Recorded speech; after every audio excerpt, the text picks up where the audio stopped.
तो आज हम करने वाले हैं डिविडेंड डिसीजन। हम पिछली वीडियो में फाइनेंशियल डिसीजन तक कर चुके थे। अब यह हमारा third decision and last decision रह गया है, जो है हमारा dividend decision. Dividend decision profit से कंसर्न्ड होता है कि जो भी हमने फाइनेंस लेके एंड उसकी यूटिलाइजेशन करके हमने जो भी प्रॉफिट कमाया, उस प्रॉफिट का कितना पोर्शन हम एज डिविडेंड रख रहे हैं एंड कितना पोर्शन हम एज रिटेन्ड अर्निंग रख रहे हैं। रिटेन्ड अर्निंग का मतलब होता है केप्ट असाइड। केप्ट असाइड का मतलब एज रिजर्व हमने वो जो प्रॉफिट है, जो प्रॉफिट का पार्ट है, वो हमने एज रिजर्व रख दिया, उसका हमने यूज नहीं करा। ठीक है, तो अब हम आते हैं, तो हम इससे रिलेटेड जो भी डिसीजन लेते हैं वो हमारा डिविडेंड डिसीजन होता है। ओके, सो इस डिसीजन को भी कुछ ध्यान में रख के लिया जाना चाहिए। इसको इफेक्ट करने वाले फैक्टर्स होते हैं कुछ। सो पहला फैक्टर होता है हमारा अमाउंट ऑफ अर्निंग। अगर कोई भी फर्म एक साल में अच्छा पैसा कमा रही है तो वो ऑब्वियस सी बात है कि वो डिविडेंड भी अच्छा देगी। अगर उसने अर्न अच्छा किया है एक ईयर के अंतर्गत, एक ईयर के पीरियड में उसने अच्छा अर्न किया है, देन वो डिविडेंड भी हाई देगी अपने शेयर होल्डर्स को। ओके, अगर उसने अच्छा अर्न नहीं करा तो वो डिविडेंड लो देगी। ठीक है, अगर उसने लेस अर्न करा तो लेस डिविडेंड, एंड अगर उसने मोर अर्न करा तो क्या, मोर डिविडेंड। ओके, सेकंड हमारा फैक्टर होता है stability of dividend. Stability of dividend का मतलब होता है कि हमारा डिविडेंड जो है ना वो स्टेबल होना चाहिए। हमारा डिविडेंड स्टेबल होना चाहिए सालों में। अब वो देखेंगे भाई पिछले साल आपने अपने शेयर होल्डर्स को इतना डिविडेंड दिया, उससे पिछले साल आपने इतना दिया, इस साल आपने इतना दिया, तो वो देखेंगे स्टेबिलिटी कि वो स्टेबल है, इंक्रीज कर रहा है या क्या हो रहा है। ओके, मतलब वो स्टेबल रहना चाहिए, या तो इंक्रीज करना चाहिए या वो स्टेबल रहना चाहिए, ये दो बात होनी चाहिए। अगर हमारे प्रॉफिट में ऐसा नहीं होना कि अगर मान लो हमने पिछले साल 2021 में मान लो कितना प्रॉफिट अर्न करा, 2 लाख का अर्न करा, तो हम उससे सपोज 50,000 का डिविडेंड दे रहे हैं। ठीक है, और उससे पिछले साल हमने इससे ज्यादा करा था, 2,10,000 मान लो, एंड फिर भी 50,000 का दिया। तो अगर आपने, तो ये सही रहना चाहिए कि अगर मानो कि हमारा प्रॉफिट घट भी रहा है तो भी हमारे डिविडेंड में कोई चेंज नहीं हुआ, तो ये स्टेबल रहना चाहिए हमारा डिविडेंड, चाहे प्रॉफिट कितना भी हो। मतलब अगर प्रॉफिट में जरा सी शिफ्ट आती है, जरा सा चेंज आया 10,000 रुपए का, तो उससे हमें अपने डिविडेंड को चेंज करने की कोई भी जरूरत नहीं है। थर्ड हमारा आता है स्टेबिलिटी ऑफ अर्निंग।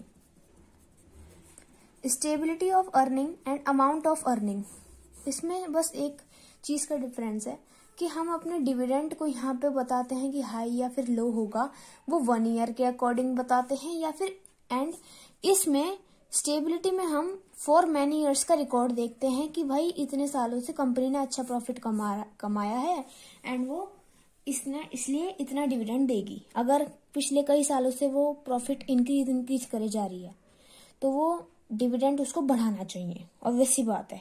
अगर कई सालों से उसने वो बढ़ाए जा रही है अपनी प्रॉफिट को, अपनी अर्निंग को, तो उसको डिविडेंड ज्यादा देना चाहिए। बट अगर नहीं बढ़ा रही तो उसको अपना डिविडेंड कम देना चाहिए। ठीक, तो हम इसमें तो 1 ईयर की ऑब्जर्वेशन करते हैं, ठीक है, लेकिन इसमें हम कई सालों की अर्निंग की ऑब्जर्वेशन करके बताते हैं कि डिविडेंड हमें हाई रखना चाहिए या फिर लो। ओके, फोर्थ आता है हमारा ग्रोथ अपॉर्चुनिटी। ग्रोथ अपॉर्चुनिटी का क्या मतलब है? ग्रोथ अपॉर्चुनिटी का मतलब है अगर फर्म के पास ग्रोथ करने के लिए कोई अपॉर्चुनिटी आई तो वो अपना प्रॉफिट किसी भी प्रोजेक्ट में इन्वेस्ट कर देगा। भाई उसे अगर अच्छा प्रोजेक्ट मिल रहा है, किसी भी फर्म को एक अच्छा प्रोजेक्ट मिला, ठीक है, तो उस प्रोजेक्ट में वो फर्म इन्वेस्ट कर देगी अपना एक ह्यूज अमाउंट, ठीक है।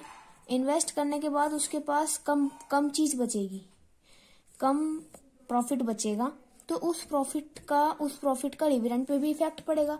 भाई जब तुम ज्यादा से ज्यादा इसमें अमाउंट कर रहे हो इन्वेस्ट, तो आप ऑब्वियस सी बात है जब आपको ग्रोथ अपॉर्चुनिटी मिलती है तब आप डिविडेंड कम डिक्लेयर करते हो, एंड जब आपको ग्रोथ अपॉर्चुनिटी नहीं मिल पाती सफिशिएंट, जो भी आपने प्रॉफिट अर्न करा है, after payment of interest on debentures and all compulsory payments, आप डिविडेंड अपने शेयर होल्डर्स को बांट देते हो, ठीक है।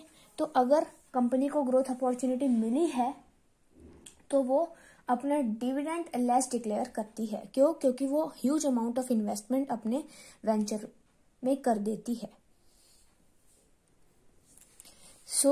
आगे बढ़ते हैं। फिफ्थ हमारा जो फैक्टर है वो है कैश फ्लो पोजीशन। अगर किसी भी कंपनी की कैश फ्लो पोजीशन गुड है तो वो ऑब्वियसली बात अपना डिविडेंड ज्यादा डिक्लेयर करेगी, एंड अगर बैड है या फिर वीक है तो वो डिविडेंड कम डिक्लेयर करेगी। Share holder preferences. अब अपने शेयर होल्डर्स की भी कुछ प्रेफरेंसेस होती हैं। दो टाइप के शेयर होल्डर्स होते हैं। पहला होता है यंग एज, दूसरे होते हैं रिटायर्ड। जो रिटायर्ड शेयर होल्डर्स हैं या ओल्ड एज है। यंग एज वालों की यह प्रेफरेंस होती है कि उनको वो इस प्रोजेक्ट में उस प्रोजेक्ट में इन्वेस्ट कर दे जहां से उनको कैपिटल प्रॉफिट मिल जाए, ठीक है। लेकिन ओल्ड एज है, उनको ये चाहते हैं कि उनको रेगुलर इनकम मिले, ठीक है। तो अगर कंपनी में यंग एज वालों की संख्या ज्यादा है तो कंपनी को कोई रिस्ट्रिक्शन नहीं है, वो डिविडेंड डिक्लेयर कर सकती है अकॉर्डिंग टू इट्स चॉइस। अपने अकॉर्डिंग वो डिविडेंड को डिक्लेयर कर सकती है। बट अगर कंपनी में रिटायर्ड वालों की संख्या ज्यादा है या ओल्ड एज वालों की संख्या ज्यादा है तो कंपनी रिस्ट्रिक्ट हो जाती है कि वो उन्हीं के अकॉर्डिंग, इन्हीं की एक्सपेक्टेशंस के अकॉर्डिंग अपना डिविडेंड को डिक्लेयर कर पाए, अपने डिविडेंड को डिक्लेयर कर सके, ठीक है। तो इससे इनके प्रेफरेंसेस से डिविडेंड पर भी इफेक्ट पड़ता है। अब आता है टैक्सेशन पॉलिसी। प्रॉफिट कमाने के बाद प्रॉफिट का कुछ पोर्शन कंपनी डिविडेंड में रख देती है, कुछ रिटेन्ड अर्निंग में रख देती है। प्रॉफिट का कुछ पोर्शन जो कंपनी डिविडेंड के रूप में रखती थी उसको उस पर टैक्स देना पड़ता है। उस डिविडेंड पे उस कंपनी को टैक्स देना पड़ता है। तो जितना ज़्यादा टैक्स रेट होगा वो डिविडेंड को कम करेगा, एंड जितना ज़्यादा टैक्स रेट कम होगा वो हमारे डिविडेंड को बढ़ा देगा, ठीक। लेकिन यहाँ पर एक चेंज आया था बजट 2020 के अकॉर्डिंग। क्या हुआ था कि अकॉर्डिंग टू बजट 2020 एक पॉलिसी बनी जिसमें हमारा डीडीटी यानी कि डिविडेंड डिस्ट्रीब्यूशन टैक्स, इसको हमारा रिमूव कर दिया गया कि भाई अब डिविडेंड पर आप मतलब टैक्स चार्ज नहीं करोगे, ठीक है। तो ये ऐसा हो गया। तो ये इम्पोर्टेंट पॉइंट है काफी कि जब भी टैक्स रेट हमारा ज्यादा होता है हमारा डिविडेंड पे इस पे इनवर्स इफेक्ट। एट्थ फैक्टर है हमारा stock market reaction. Stock market reaction का मतलब ये होता है कि हमारे डिविडेंड से स्टॉक मार्केट का क्या रिएक्शन होगा।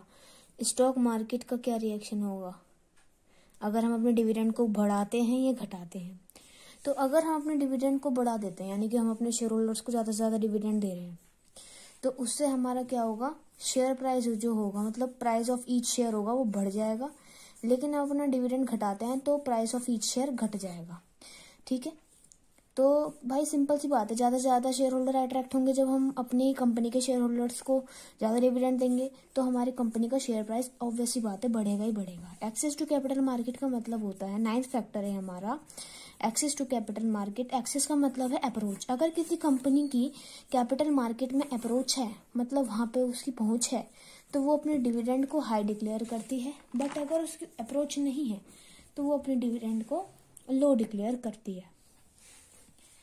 10th पॉइंट आता है हमारा लीगल कॉन्स्टेंट्स। लीगल कॉन्स्टेंट्स का मतलब लीगल रिस्ट्रिक्शंस। गवर्नमेंट के कुछ प्रोविजंस या सेबी के कुछ प्रोविजंस ऐसे होते हैं जिनके अकॉर्डिंग हमें डिविडेंड का रेट एक फिक्स लिमिट तक फिक्स करना होता है, उससे ज़्यादा नहीं होना चाहिए। ओके।